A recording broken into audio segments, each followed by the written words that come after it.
Donc aujourd'hui on est là pour parler un peu de bizarrerie, de mystère et vraiment de fantômes. En fait tout simplement on va parler de l'autostoppeuse de Palava. Palava c'est où? C'est en France. Donc le 20 mai 1981 à minuit 30, des jeunes entre 17 et 25 ans décident tout simplement d'aller sortir. Ils boivent un coup, franchement. Donc ils boivent un coup mais ils sont pas bourrés, c'est-à-dire le conducteur est sobre en fait. Qu'ils aperçoivent au bord de la route au bout d'un moment une jeune femme de 30 ans, voilà, avec une espèce d'imperméable et un foulard blanc. À ce moment-là, ils décident de leur proposer leur aide en fait en disant est-ce que vous voulez qu'on vous emmène quelque part, je sais pas, une station-service ou un endroit précis en fait. La jeune femme répond pas mais hoche oui de la tête. Les gars, bon, ils se demandent pas plus si c'est bizarre ou pas. Donc elle monte dans la voiture, elle se met entre eux au milieu en fait. Elle se met à l'arrière au milieu entre deux personnes. Donc ça c'est très important parce que vous allez voir, le reste de l'histoire fait quand même un peu.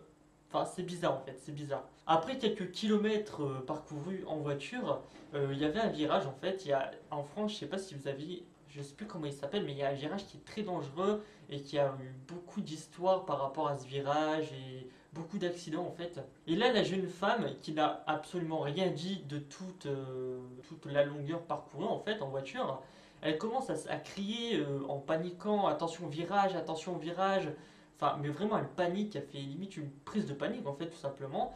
Les personnes dans la voiture sont choquées un peu, tu vois, de ça.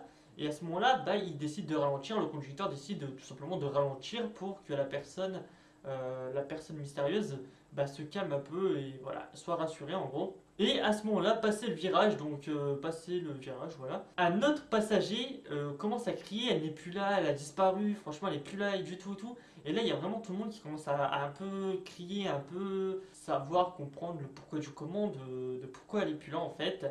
Et en fait il s'avère que elle n'a pas pu tout simplement partir de là où elle était en fait, puisqu'elle était entre deux personnes dans la voiture, porte fermée et à 90 km/h. C'est impossible qu'elle ait parti en fait, c'est impossible il y a les passagers en fait à l'arrière qui l'auraient vu passer devant eux. 90 km/h c'est quand même assez rapide et on peut pas s'enfuir d'une voiture à 90 km/h. Surtout les portes fermées et tout, enfin voilà, c'est un peu chelou. Ils vont voir la police à ce moment-là ils sont vraiment, ils comprennent pas trop, ils savent pas trop ce qui s'est passé. Ils vont voir la police, ils leur expliquent tout en détail. Donc les policiers mènent leur enquête, ils les prennent un, un par un, en fait, ils les questionnent un par un. Et il s'avère que la police les a. Enfin, ils peuvent pas trop les aider à ce moment-là, tu vois, ils savent pas, ils ont fait des recherches par rapport à la fille, ils ont fait plein de trucs. Et là, bah, les jeunes décident tout simplement, avec l'aide des policiers, de demander à un enquêteur privé, en gros, un enquêteur qui s'occupe des affaires un peu bizarres, des disparitions et tout. Et l'enquêteur fouille un peu, regarde un peu, écoute un peu comme à peu près les policiers ont fait. Sauf qu'à un moment, l'enquêteur va leur faire voir une photo d'une fille en fait, d'une trentaine d'années. Et il s'avère qu'en fait, les jeunes reconnaissent directement la fille sur la photo. Et à ce moment-là, bah, l'enquêteur commence à dire au garçon que c'est pas possible puisque cette fille en fait est morte il y a plus de 20 ans. Et les jeunes comprennent pas non plus, ils disent bah c'est pas possible parce que nous on l'avait dans la voiture, elle nous a parlé et tout.